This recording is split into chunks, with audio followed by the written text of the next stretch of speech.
Again.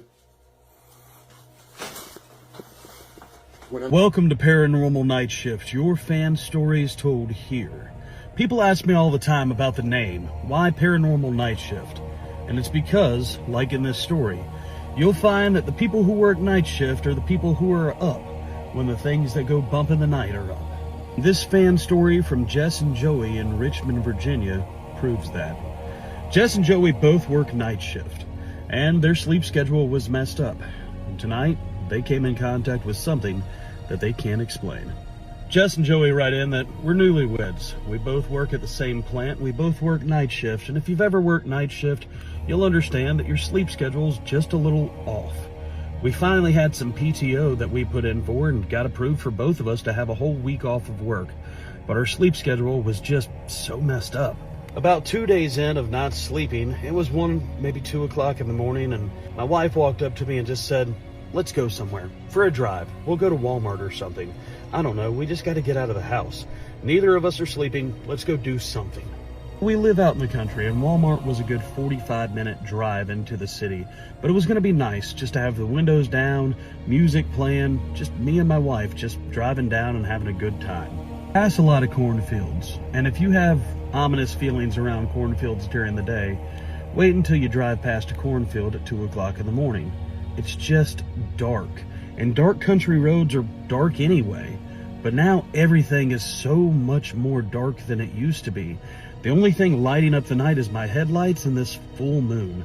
Now, this is kind of a ghost story within a ghost story. See, there's a local legend about this barn on this road that an old man did something horrible and ended up unaliving himself in the barn. And if you drive past the barn and your headlights hit it, you'll see him hanging there.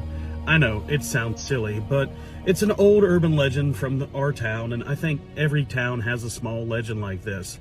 But we had never been on this road this late at night.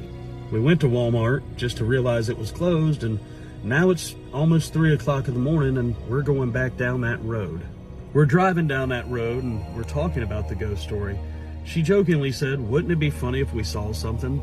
I mean, in fact, I don't think anybody lives there. Like, maybe you want to be a little paranormal ghost hunting researcher? Let's go look. It's 3 o'clock in the morning. Who's going to catch us at this old barn? There's nobody on the road, and if anything, it'll just kind of be fun, right? I'm not gonna lie, I wasn't really into this idea, but of course, you know, she's my wife. I kind of want to impress her. So we do. We pull over on the side of the road and start walking to the barn. And that's when it all happened. I saw it. I saw the figure hanging there on one of the rafters. My wife saw it too. With nothing but cell phone flashlights, it was as clear as day. There was something hanging in that barn. And it saw us. I saw it move. It recognized us. It saw us. It knew that we had seen it, and it came down from the rafters. Both of us are in shock and disbelief. This barn sits maybe 200 feet off the road. We parked the car and walked over there. All we have is cell phone flashlights and a little bit of headlights. But we see this thing, and it is coming at us. This shadowy figure from the barn has come down from the rafters and now is aggressively starting to run towards us. We bolt. I grab my wife's hand. We bolt to the car. And I get in the car and I can't get the car started. Why can't I get the car started? This is straight out of a horror movie. I am freaking out. But something is chasing us. It is the shadowy outline of a man. Like a shadow person. It's the same size as a man, and it's banging on the car. But it's completely dark. I can see the dark outline of it. That's all it is an outline. Finally get the car started. And we start driving as fast as we can out of there. I can see it in the rear view mirror, and it's keeping pace with us. Now it is floating behind the car. I see this dark mass just following us all the way down the road. My wife and I both screaming in a panic. What do we do? What do we do? Keeping pace with me. The faster I drive, the more I see it in my rear view mirror. Every turn I make, it makes. Every stop, every little acceleration, it is following us as fast as it can, just gliding and flying, this black, shadowy figure behind the car. No, it had only been 5, maybe 10 minutes, but it seemed like an hour.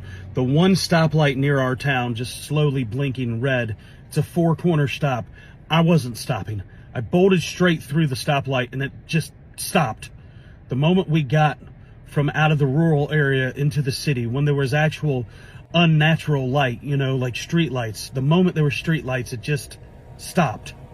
I'm not sure what chased us that night, and I wasn't a sure believer in the paranormal. But when we got home, we looked at the car, and there were handprints on the back glass. Now, when we can't sleep, my wife and I just stay home. The sleep schedule or not, there's certain things that you just ought to not meddle with. If anything, let this story be a warning to others. I don't know what would have happened if it caught us, but sometimes there are legends that are better left alone.